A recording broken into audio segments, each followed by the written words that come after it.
Soy Macarena Retamal Terceiro, psicóloga y sexóloga. Soy Macarena Aime, ginecóloga y sexóloga. Hoy tenemos un tema que, como les decía antes, lo hemos tocado alguna vez un poquito por arriba, pero hoy queríamos profundizar un poco más, al menos en alguna de las aristas que tiene, porque me da la sensación de que son varias cosas, más allá de las que frecuentemente solemos ver o escuchar un poco más, que es el BDSM, más conocido con esas siglas, ¿no? Sí, justamente el otro día cuando hablábamos de fantasías, lo nombrábamos porque es la segunda fantasía más frecuente. Entonces nos pareció importante poder explicar un poco de qué se trata, porque para algunas personas es una fantasía o algo con lo que juegan o intentan, pero hay toda una comunidad que se toma esto como una práctica bastante más en serio y que realmente es la práctica sexual que ejercen.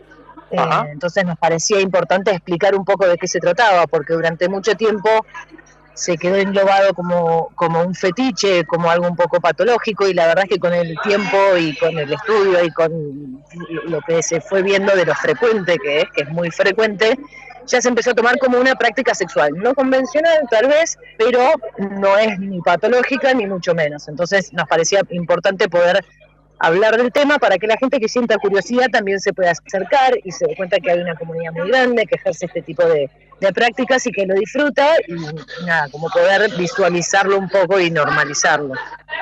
¿Es lo mismo, Maki, el BDSM que el sadomasoquismo, o es simplemente una parte más de las tantas que hay? Bueno, justamente el BDSM, nosotros subimos hace unos días un post en las redes.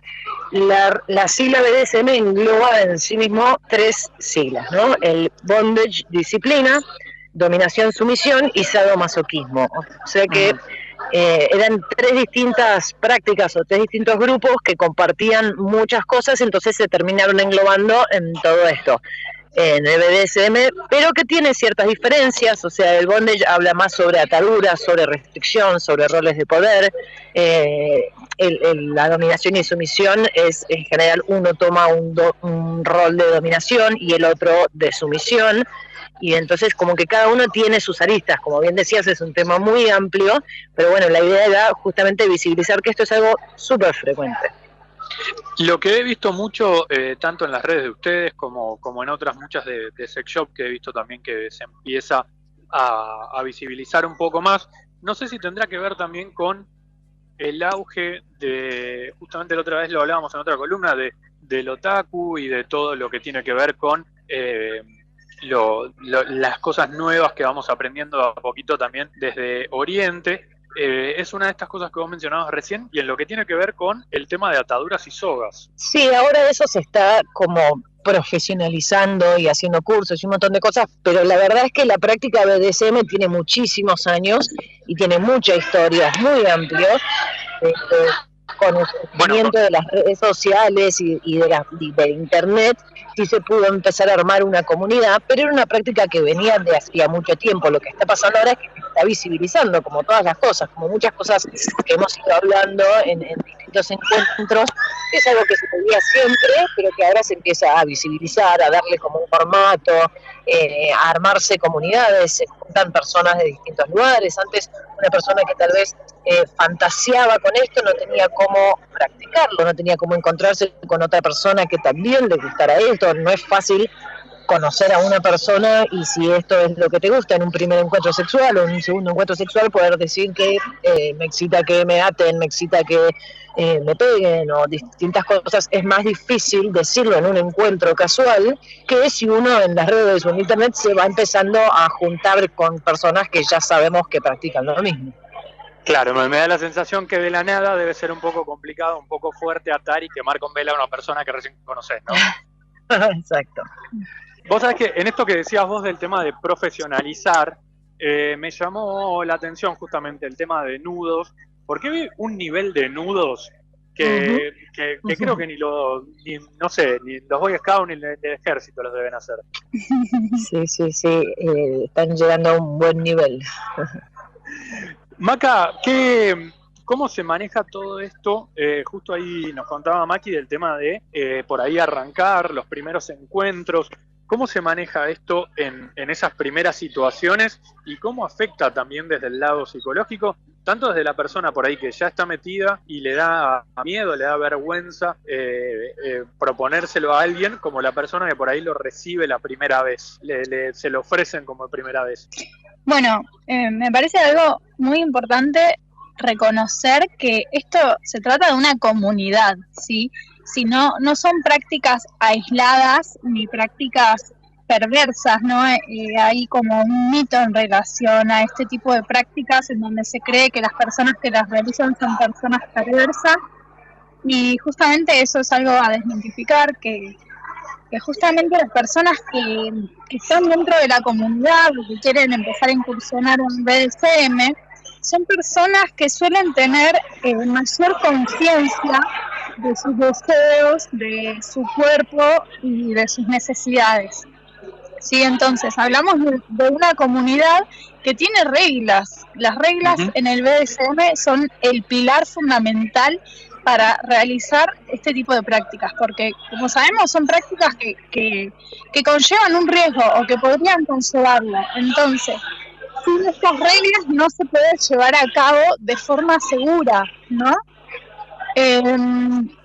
Entonces, en primer lugar, investigar, leer, informarse, leer blogs, hablar con personas que lo hayan hecho, como informarse lo más que se pueda entre la pareja o la persona que lo quiera empezar a realizar. Buscar información es el primer paso, ¿sí? Después, bueno, hay reglas que también estaría bueno como buscarlas previamente, igual de todas maneras, generalmente en la introducción a estos espacios, las reglas se establecen antes de comenzar, se llaman sesiones, ¿sí? Se trata de sesiones específicas en donde la primera regla, por ejemplo, es reconocer el riesgo. ¿Qué significa esto? Ellos, bueno, hablan de protocolos, eso como más profundo, ¿no? Para otra vez que hablemos del tema, pero reconocer el riesgo implica que hay prácticas que pueden llevar un riesgo, entonces conocer, tener consentimiento, conocimiento de eso, conciencia de cuál es ese riesgo, cuáles son los límites que yo estoy dispuesta o no a sobrepasarlo, ¿no? en esta situación, ¿no? Cuáles son las cosas que estoy dispuesta a hacer. Ese es el primer paso. Después, establecer una palabra de seguridad. Eso es clave, ¿sí? Porque nosotros necesitamos establecer una palabra de seguridad para poder frenar la práctica cuando lo creamos necesario. Sea que hay un límite de tolerancia a nivel físico o a nivel emocional. Poder decir la palabra clave para que la persona que está dominando frene la práctica, ¿sí? No se trata de roles de género, sino de roles conductuales. Entonces está la persona que domina y la persona que cumple un rol de sumisión, ¿sí? Entonces, poder establecer estas palabras. Sí, decime. Sí, te decía, también entender que cada persona tiene sus propios también límites, tolerancia al dolor y demás, y aprender a compartir eso, y por ahí, bueno, esto que decías vos, con una palabra específica, o bueno, de qué otras formas se suele manejar. Totalmente, ese es el primer punto, conversar con la pareja sobre cuáles son mis límites o a qué estoy dispuesto en esa sesión, pero saber que si creía que estaba dispuesto a algo y después no lo estoy, puedo decir la palabra de seguridad y voy a estar a salvo, ¿sí? La otra persona no va a continuar a pesar de haber dicho esa palabra de seguridad. Que sea en un ambiente de confianza y de seguridad es la clave para poder disfrutar y poder sentir ese placer, ¿no? Porque si no, uno no logra disfrutar la práctica, obviamente, si no hay confianza. Entonces, ese es un punto importante, detenerse inmediatamente. Después, no practicarlo bajo la influencia de medicamentos, de drogas o alcohol. Esa es una regla clave. ¿Por qué? Porque estas sustancias lo que hacen es disminuir nuestra capacidad de juzgar una situación. Entonces yo puedo estar tolerando más dolor de lo que en realidad quisiera o podría, porque estoy bajo determinadas sustancias. Puedo retrasar el tiempo de reacción para pedir ayuda para frenar la práctica, Entonces es importante no hacerlo bajo la influencia de estas sustancias. Otra de las reglas es que la comunicación pueda ser abierta y honesta. Sí, decime. Sí, justamente eso, tema fundamental, como lo hemos hablado en distintos puntos, en distintos aspectos, siempre el tema de la comunicación ahí muy activa, presente. Siempre, en todo. Fíjate, Pablo, todos los temas que fuimos hablando, siempre es como que la conclusión final termina siendo eso, ¿no? La comunicación, el poder hablar, el poder decir lo que te gusta, el poder decir hasta dónde, si uno quiere empezar a jugar con el tema o empezar a meterse ya más en profundidad. Estas sesiones que cuenta Maca muchas veces son con papeles firmados, o sea, hay como en todo en la vida distintos rangos, ¿no? O sea, uno puede tentar un poco el tema y jugar un poco, pero acá lo que estamos hablando son de las personas que lo hacen como más una práctica en serio, así estas sesiones que dice ella, ¿no?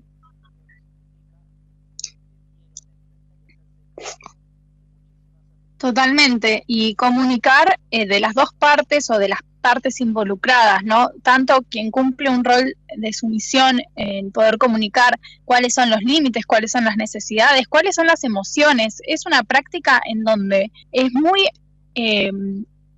positivo a nivel comunicacional porque suele haber una asertividad comunicacional. Comunicar cómo me estoy sintiendo, qué es lo que estoy pensando, qué es lo que me está pasando con esta situación. Suele haber mucha escucha en estas sesiones, ¿sí? Porque justamente estamos trabajando o estamos realizando prácticas con un nivel de riesgo y que tienen que ser totalmente respetuoso, consensuado. Entonces, poder comunicar las necesidades, tanto de quien domina como de quien está en un rol de sumisión. Después también otra cosa importante es poder ir muy despacio, ¿no? Ir más despacio que despacio, se dice. ¿Qué significa? Siempre que querramos más intensidad, más dolor, o lo que sea, que se va a poder aumentar. Lo importante es empezar despacio, empezar de menos a más, sobre todo si son las primeras veces, porque a pesar de hacer una búsqueda interna y conocernos, sobre todo nos vamos a conocer en la práctica, ¿sí? Hay muchas cosas que los vamos a ir sintiendo y percibiendo en la práctica. Por eso es importante la palabra de seguridad y ir despacio, ir con cosas posibles bajo nuestros límites. Sí, de hecho parte del juego es también ir corriendo los límites, ¿no? O sea, aparte de los que lo practican justamente suelen ir poniendo un límite y después lo van corriendo y lo van adelantando. Entonces eso es parte como del desafío y de lo que gusta también. Sí, tal vez cosas que pensabas que no te gustan, en la práctica te gustan. Lo importante es que vos puedas descubrir eso a través de la seguridad de saber que si no lo querés más, eso se frena inmediatamente, ¿no? Eso es lo agradable de esta práctica, de todas las prácticas sexuales, pero digo, considerando el riesgo o el dolor, está bueno jugar con ese conocimiento. Después también es muy importante saber utilizar los instrumentos que voy a usar o que me van a ser usados en mi cuerpo. Digo, no atarse frente a un palo que está endeble y que me puedo romper la cabeza porque no, como ser consciente de que los instrumentos voy a usar los instrumentos a la seguridad de las dos personas involucradas. Sí, es un poco lo que decíamos el otro día, Maca, que a veces esto genera muchos prejuicios porque los actos simulan violencia en cierta manera. Pero es muy importante entender que esto es una práctica consentida, que el que está dominando es súper importante que a la otra persona le atraiga a ser sometida. O sea, es algo muy, muy, muy recíproco y muy hablado y muy... Por eso es esto que hablábamos la otra vez, ¿no? Mucho juicio porque parece violento, pero es muy importante que se entienda que las dos personas que están ahí saben perfectamente a qué van y lo están haciendo porque es lo que les gusta. Muchas veces estas personas no logran ese tipo de excitación si no hay estas prácticas presentes. Sí, Maca, totalmente. si hay alguna persona que por ahí tenga ganas de empezar a interiorizarse, conocer un poco más, ¿qué forma recomiendan de por ahí empezar a introducirse en todos estos temas? Por ahí Maca un poco decía de ir de a poco, pero por ahí ¿cuál sería la forma de ir de a poco o cómo o de qué manera arrancar? Bueno, por ejemplo, es esto que decía, informarse, leer blogs, hablar con personas de la comunidad, se llaman mentores. Hay personas de la comunidad que son como facilitadores o que son guías, hasta a veces en lo práctico, se practica previo con estos mentores antes de con la pareja, como para poder entender la dinámica, comprender las reglas o ver otras personas que lo están practicando para entender cómo son esas dinámicas, entender que hay toda una comunidad atrás de estas prácticas y que se apoyan entre sí. Entonces, eso es súper importante para empezar. Después hay otras cosas que se recomiendan, que es no empezar con prácticas como complejas, como por ejemplo la asfixia, ¿sí? Eso, por ejemplo, no está recomendado para quien está comenzando. Por eso digo de menos a más, no solo del nivel de dolor, sino qué acción estoy llevando a cabo. Claro, la seguridad. Claro, justamente el de la asfixia, uno que en varias oportunidades ha terminado en muerte. Uh-huh. Sí, pero eso también a veces hace como que crezca un poco el prejuicio. La verdad es que esto puede ser practicado de una manera muy segura. O sea, digamos, lo de la asfixia puede pasar en un encuentro sexual que tal vez no esté planeado esto, y sin embargo en el momento, bueno, genera excitación y se hace, pero en general la comunidad BDSM tiene muy en claro hasta dónde puede y hasta dónde no. O sea, ellos saben mucho más que tal vez otras personas que empiezan a jugar, a coquetear con el tema, y a veces se van un poco de mambo con eso, pero en general los que forman parte de la comunidad tienen muy en claro cuáles son los límites de seguridad. Maki, claro, hay reglas más específicas. Por ejemplo, esto de no golpear sobre heridas.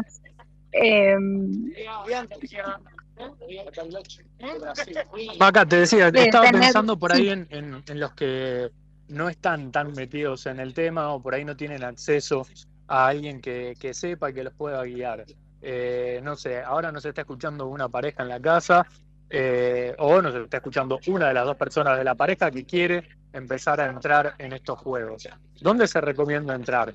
Esposas, velas, látigos, ¿por dónde recomiendan? Y hay que ver qué es lo que le excita a la persona, ¿no? Porque ahí como que hay distintas cosas. O sea, hay gente que le gusta esto del bondage, pero que no le gusta recibir dolor, ¿no? Como dice Maca, informarse, en internet están todas las reglas, hay un montón de información, por suerte ahora, e ir identificando qué es lo que me genera excitación y hacia dónde poder ir y poder empezar tranquilamente. O sea, hoy en día en los sex shops venden esposas, entonces se puede empezar a jugar con eso, siempre empezar a jugar con algo que sea muy seguro, que no corra ningún riesgo, y si eso va generando excitación en los dos, bueno, poder ir avanzando, bueno, progresivo, como decía Mac.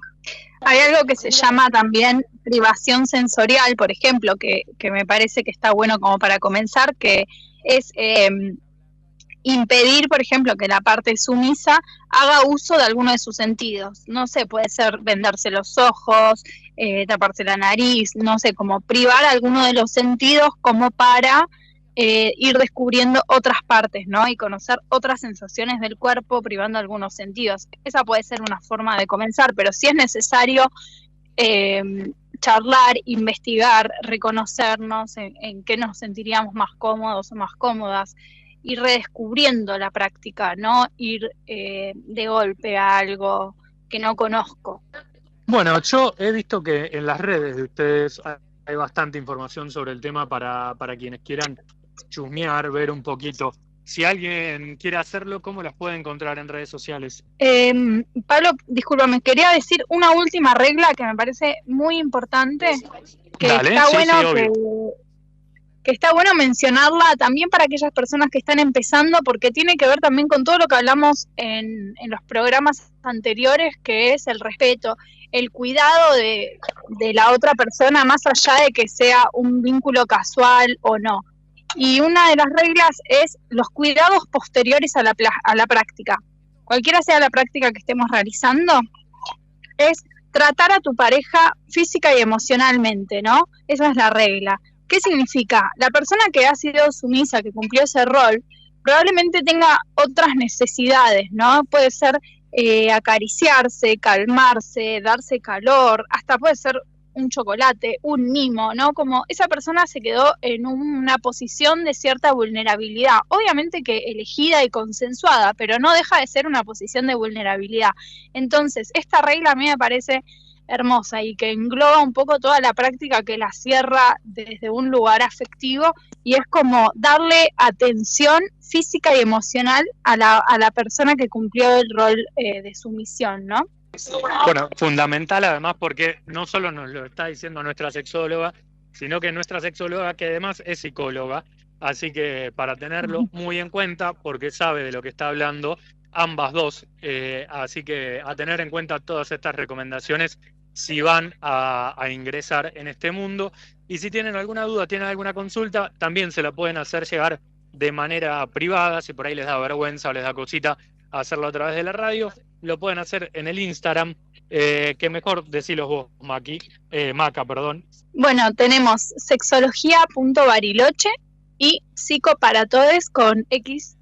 Ahí nos pueden escribir mensajes, nosotras generalmente les respondemos las dudas, las inquietudes o lo que sea que necesiten. Buenísimo, genial entonces, y quedaremos a la espera para ver cuál es el tema que vamos a estar tocando la semana que viene, o si profundizamos un poco más en esto, veremos según también cómo vayan llegando las preguntas. Bueno, muchas gracias, Pablo.